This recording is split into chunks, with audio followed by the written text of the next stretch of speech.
Welcome back to the channel, guys. My name's Andy R, and this is the Brotherhood of Men, a channel solely dedicated to getting you men out there a better outcome in your lives. And on that note, I've left a link in the description down below to another YouTube channel. That YouTube channel is more about survival stuff, survivalist kind of material. And it's one of my subscribers who mentioned it to me. He said, check out my YouTube channel if you like outdoorsy kind of stuff. And that brother was 7-Step Survival. Now, like I say, in the description, I've left a link for his channel. So go and have a look at his content. If you enjoy that kind of stuff, subscribe to him. Help a brother out. That's what this channel's about, helping brothers. And he, like me, has just got this small YouTube channel. Although my channel is growing daily because I'm getting the support of you brothers out there because you're enjoying the message I give. And why not use that to help a brother out? He's always leaving comments on my videos that I give, so he's always watching my content, and when he mentioned it, I did the thing that a brother would do. I went and checked out his material. I had a laugh because he doesn't take himself too seriously and he makes his videos really, I think, quite entertaining. So yeah, go and have a look at 7-Step Survival. So yeah, that was for you, 7-Step Survival. And also, you know the truth, #1 rule of survival: keep your todger dry. Anyway, what's today's subject about? Well, today's subject is, why are modern women nearly people? They're nearly people. They never quite make it. They're never quite anything. What do I mean by nearly people? Well, they always want to be married, but they're nearly wives. Not quite. Don't quite make the grade. They want to have children, but they're nearly mothers. Not quite, don't make the grade. They want to be successful in business and be a boss, but they nearly make it. Not quite, don't make. Do you see a motif about what I'm saying here? Always nearly, never quite make it, never quite make the grade. And why is that? I mean, let's be honest, there's nothing holding them back. They can't blame men and patriarchy and the boys' network for anything that's happened, although they do all the time, because that's the go-to. Never take responsibility for your own actions, for your own failures. Never take responsibility for what happens to you. It's always somebody else's fault. It's because these women, modern women, and it's been going on for quite some decades now, were sold a lie. And not by men. They were sold a very pretty, very beautiful lie, easy to swallow, rather than the harsh, ugly, unvarnished truth. And I don't know whose car alarm that is going off, but I do hope they switch it off. So if you can hear that in the background, someone's car alarm is going off. Yeah, they were sold a very, very pretty, lovely tasting lie, but not by men. They were told this lie by other women. Other women told them, you can have it all. You can do anything. You can be anything you want and have the whole enchilada. Eat the whole cake. Have your cake and eat it. We men know from a very young age, will you switch that car alarm off? Goodness gracious. No, we men were told from a very early age, sorry about that, we were told from a very early age that you can't have it all. If you want to succeed at anything, you've got to put the effort in. But women weren't told that. They were told a very pretty, sweet lie. Something that was easy to swallow. And boy, did they swallow it. Hook, line and sinker. You can have it all. We men know you can't. You can't have it all. If you want anything, you've got to put the effort in. You've got to work super hard, at the exclusion of pretty much everything else. It was explained to me when I was about 23, something like that. I was in the print trade at the time, and that's by trade. That was actually what I was qualified at. City and Guilds, college train, apprenticeship, the whole 9 yards. And we had a really good boss. His name was Tom. Old boy, smoked a pipe, you know, he was the atypical avuncular old boss. But he always had time for you. And it wasn't just he could teach you everything you needed to know about the print trade. It was that he had time for you. He was just a really good mentor. And one day I was feeling a bit rough at work. I mean, I'd had a heavy night and, you know, it was on the back of the weekend and I'd been burning the candle at both ends and I was feeling, and he said to me, "You all right, Andy?" And I was like, "Oh, God, but just a bit." And we started talking and he said, "You know, your life's a 4-ring gas burner." And I was like, "What?" You know, when somebody says something, it just makes no sense when they say it. It puts a sleeper in the railway tracks of your thought. And it just stopped me dead, and I was like, "What? You're going to have to explain that." He goes, "Yeah, but when I do, it's going to make perfect sense to you. Your life is like a gas hob. You know the top of a cooker, the gas hob? And it's got 4 burners on it." He said, "Can you imagine that?" And I went, "Yeah, of course, I've seen gas hobs with 4 burners on." He says, "Well, imagine that each one of those burners has a pot on it, half full of water." Okay, yeah, I can imagine that. Each pot is exactly the same size and each pot is exactly half full with water. Now, to get that working, to get those pots bubbling away, simmering nicely, you have to turn each 4 of the gas burners on. And he said there's only just enough pressure and only enough gas to work all 4 burners equally. Okay, yeah, that makes sense. He says, "So now you've got all 4 of those pots bubbling away." I said, "Yeah, okay, but what this is that got to do with my life?" He says, "I'm about to explain to you." So he said, each one of those 4 pots represents a part of your life, an element in your life. One, he said, is your health. That pot 1 is your health. Pot 2 is your friends and family. Pot 3 is your career. And pot 4 are your hobbies, pastimes. And I went, "Okay, yeah, I can understand that." He said, "Now, all of those 4 pots are bubbling away nicely, simmering away great because all 4 flames are identical, and are just enough heat to keep them simmering. Everything's in equal, everything's in harmony. But you want one part of your life to succeed more. Say you want to concentrate on your career. Say you want to advance in your career. The only way you can turn up the heat on that one pot is at the loss of heat for the other 3 pots. So you turn up the heat to get it to be a nice rolling boil, spitting and popping away. But to do that, the other 3 have to be turned down because there's only so much gas available for all 4 pots. To get them all simmering the same, you had to have them all equal, but to turn it up on one, the other 3 had to be turned down. So now you're putting in more time at your job, you're putting in more effort, so to get it boiling, to get yourself noticed, to get that promotion." He said, "And to do that, you don't have as much time to concentrate on your health. You don't have as much time or heat for your friends and family, and you don't have as much time for your hobbies. They all suffer because you had to put more time, effort and heat into that one pot, your career." Makes perfect sense, doesn't it? And that's the point we men knew. He told me that and I was just blown away. What a simple analogy to explain your life. If you want something to explain, if you wanted to concentrate on your health, for instance, or your hobbies, or any one of the others, or spend more time with your friends and family, you know that the other 3 have to suffer for that to succeed. Women don't seem to understand. They get bored in a relationship and they'll say, "Oh, well, it's because I never see you." Yes, because I'm spending more time at work to earn the money that you're so happy to spend. You can have my time or you can have the money, but you can't have both. But women were told this lie. You can have it all. This Disney fantasy thing that just isn't possible. And that's how they become nearly people. Become nearly people because you ask a woman, especially in her 20s, "Do you want to get married?" And they will all say, "Oh yeah, absolutely." But nobody gives them the follow-up question, "Do you want to be a wife?"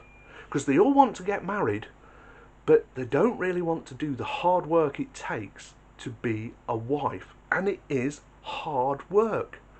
To make that relationship work, you have to put in pretty much 100% of your time and effort to make it work. We men know if you want something to succeed, you have to put in the effort. Women just want the marriage. They want the wedding day, but they don't want to put in the hard work to be a wife, so they're nearly wives. Why don't they want to be wives? Because they've got a career, but they're nearly career women. Because they split their attentions between several things. And this is why I say, you ask a woman as well, in her 20s, when she's the most fittest, the most fertile, the time when she should really be concentrating on settling down and getting things in order, but decides, that time's for me, wasting all of that youth and good looks and fertility and all the rest of it until she gets to her 30s and then starts deciding she wants to do something after she's hit the wall. No longer as attractive, no longer as appealing, more broken, less suited for a long-term relationship, never mind marriage. This is without the fact that they're nearly people. If you ask that woman, do you want children? And they'll say, oh yeah, how many do you want? Oh, 2 or 3. But nobody asks them, do you want to be a mother? Because to be a mother, to raise a child, needs all of your input, needs all of your... So now, you've just said you want to be a wife and you want to be a mother. Then pick a lane, do it, be that thing.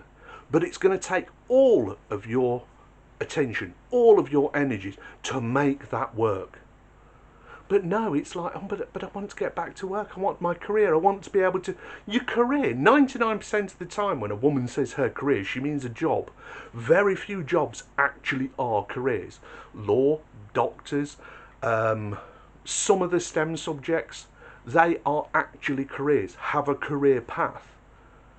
Working on a till at a supermarket, it's not a career, that's a job. Working in the care industry, it's not a career, it's a job. All of these things that they call their careers, being a real estate, it's not a career, these are jobs. But they'll tell you that after they've had a baby, they want to go back to work. Make this make sense to me, guys. Leave in the comments down below, because I really want this to make sense. You want to go back to work to earn money to pay a stranger to look after the child that you gave birth to. You're its mother. Who do you think is going to be the best person to look after that child? And again, I like to back things up with facts and statistics. Statistically speaking, it's not healthy for the child. A child, even at a young age, suffers from abandonment issues when you palm that child off to a stranger whilst you go out to do a job to earn money to pay that stranger to look after your child. Stop working and look after that child. That's your responsibility. You're not doing that child any favours. That child wants to bond with its mother and its father. It doesn't want to bond with strangers who come in and out of its life willy-nilly. That actually creates problems for the child later on in life. Abandonment issues, trust issues. And you're doing this willingly because, hey, I don't want to be a full-time mother. I want to be a nearly person. I want to be a nearly wife. I'm not giving the full effort there to the husband. I want to be a nearly mother because I don't want to give the full effort there in raising my child. And I want to be, again, a nearly employee. Because I will leave that job quickly if my child's ill, or if there's some other call on my time. And then I get to blame everybody when none of it works out because I didn't do the thing that every man knows you have to do to be successful, and that is concentrate on one thing. Turn the other 3 burners down and get that one burner boiling away like nobody's business. Proper billio, popping and bubbling away. But to do it, the other 3 parts have to suffer. This is why successful men, really truly successful men, are probably a bit overweight, are probably not as in a great condition, haven't got many hobbies and that, because all of those had to be sacrificed to get that success. And we know that as a man. You talk to any truly successful businesswoman and ask her, have you got it all? 1 or 2 will tell you, oh, I was able to juggle family and being married and having children with my successful business or my career path. But if you dig down behind that and say to them, How much of your child's life did you miss out on? Now, we men know about missing out on our child's life when we're in business. We've had to go out there, conquer the world, and in doing that, we miss out on so much. We're envious of the women who are mothers that stay at home, that see that child's first step, hear that child's first words. We don't see that because we're out there earning the money to protect and supply for our children and our wives or partners, whichever it is. You say to that businesswoman who's held up to other women about to show them, look, you can have everything. These fluff pieces and articles you see on the TV and in magazines and papers and that, holding them up as some shining example. At no time in any of those beautiful fluff pieces do they say to them, how much of your child's life did you miss out on whilst you were chasing to be the top of that career? That's when they burst into tears and say, I missed so much. I wish I'd have been able to do all that, because you can't have it all. Pick a lane, pick a pot to boil. You can't have it all. But it sounds so tempting, so beautiful, such sugar-coated words that, hey, you can have it all. It's so easy to, it tastes beautiful on the tongue and it slips down so easy. Does that beautiful, tasty lie? When the harsh, unvarnished, dirty truth is you can't and you never could. So now we end up with nearly people. You're nearly a wife, you're nearly a mother, you're nearly a good employee. You're not anything because you haven't concentrated hard enough on any of it. And then when reality hits later on in life, that's when, I've got to blame somebody else for all of the crap that's happened and all of the failures I've got now behind me. It's got to be somebody else's fault. It can't be my fault, because women are brilliant at passing the blame on to somebody else and not taking responsibility and not being accountable for all of their mistakes. So now it's, I didn't get that promotion. Why not? Because of the old boy network and misogyny. That's what it was. No, it's because you didn't concentrate like a man did, fully focused, laser-like, on that one thing of getting that promotion. You did the minimum. You did 40 hours a week. You were so quick to get home because, hey, I've got a kid waiting at home for me. Hey, I've got to do this. A man doesn't have to do that. No, a man does have to do that. He just chooses that this is the focus of his attention. I want that promotion, therefore I'm going to spend all of my time. I'm going to do 100 hours a week. I am going to put my health at risk, my friends and family, not see them. I'm not going to concentrate on my hobbies and that. This is my concentration. And in a meritocracy, you are spotted and you end up getting the promotion. And then the woman gets to turn around and say, it's because of the old boy network, it's because of this, it's because of that. No, it's because you weren't prepared to put the work in. You weren't prepared to put the effort in. You had other things pulling on your time because you were told the lie, you can have it all. Well, you can't. Pick a lane. Anyway, do you agree with me? Do you think I'm talking out my backside? Do you agree that we are left with nearly women? Nearly anything. They're not quite wives. They all want the wedding, but they don't want to put the hard work in of being a wife. They all want babies, but they don't want to put the hard work in of being a mother.